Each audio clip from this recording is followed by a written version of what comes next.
Test करो। तो AI क्या करेगा, आपके बिहाफ में कुछ कोड लिखेगा, वो कोड क्या कर रहा होगा, आपकी एपीआई को टेस्ट कर रहा होगा। टेस्ट करने के बाद वो आपको बताएगा कि भाई आपकी एपीआई सही चल रही है या नहीं चल रही।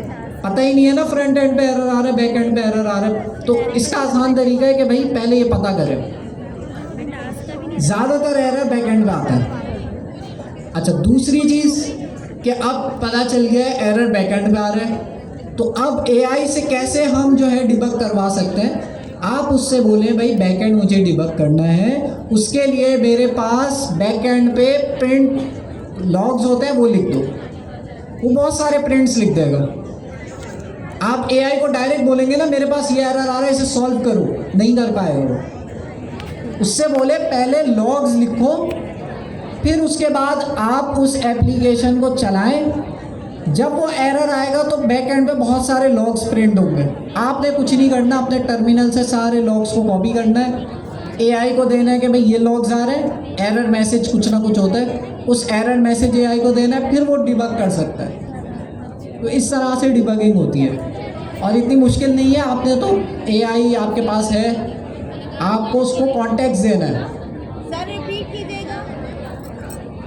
बैक एंड पे डिबगिंग करने का, इवन फ्रंट एंड पे भी डिबगिंग करने का ये तरीका होता है कि हम जो है क्या करते हैं, लॉग्स कराते हैं। इवन एआई को भी मैं हटा दूं तो हमारे पास एक चीज़ होती थी टाइप स्क्रिप्ट में, console.log।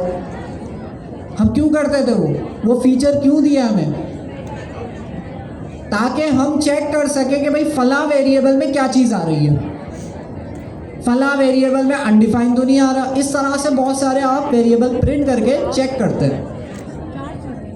तो हमारे पास console.log होता था पाइथन में और टाइप स्क्रिप्ट में, और प्रिंट होता है आपके पास पाइथन में।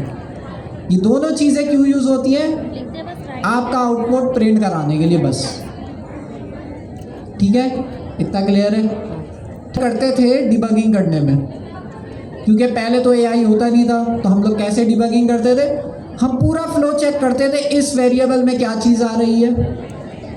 फिर वो एआई, फॉर एग्जांपल आपने एलएलएम को रिक्वेस्ट भेजी, एलएलएम क्या रिस्पांस दे रहा है, उसमें क्या क्या चीज़ें आ रही हैं, टोकन्स आ रहे हैं, रिस्पांस आ रहा है, फाइनल आउटपुट आ रहा है, क्या क्या चीज़ें आ रही हैं, तो वो कैसे पता चलेंगी, वो प्रिंट करा के ही पता चलेंगी।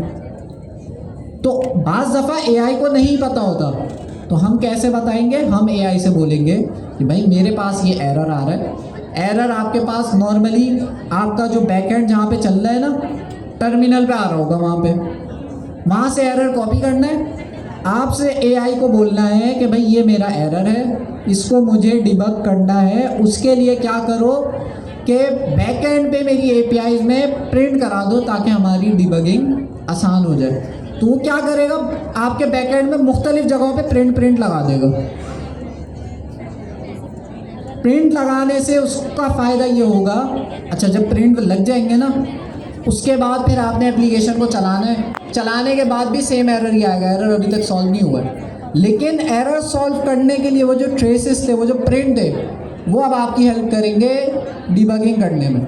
लेकिन आप डिबगिंग करेंगे तो ज़्यादा टाइम लगेगा।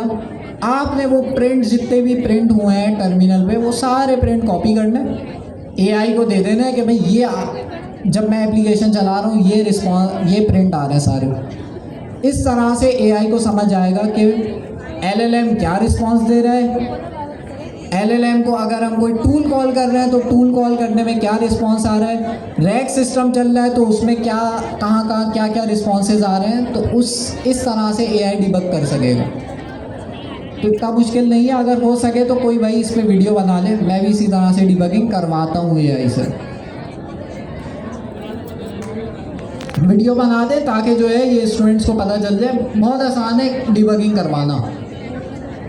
मैंने मुझसे बोला है, मैंने ही बोला है अभी कि मैं अभी सॉल्व नहीं कर सकता, आपको ये घर से करना है, या डिस्कॉर्ड मैंने आपको बताया, या ऑनलाइन सेशंस आप लोगों के हो रहे थे।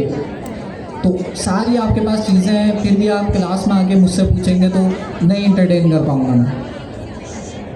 तो चेकिंग कहाँ तक पहुँची है मुझे नज़र आ रही है, 4-5 लोग आगे आ गए। आप लोगों ने सब क्लियर है? सर आपका एजेंट, आपकी मैंने वॉइस, आपका एजेंट आप कह रहे थे कि एआई बड़ी एडवांस हो गई है।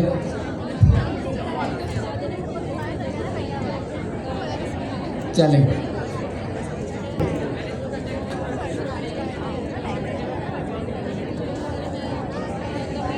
जिनका हो भी गया वो भी पीछे बैठे हुए हैं। ठीक है, लास्ट क्लास में हमने स्टार्ट कर दिया था, लेकिन आज हम अच्छे से कंप्लीट कर लेंगे उसे।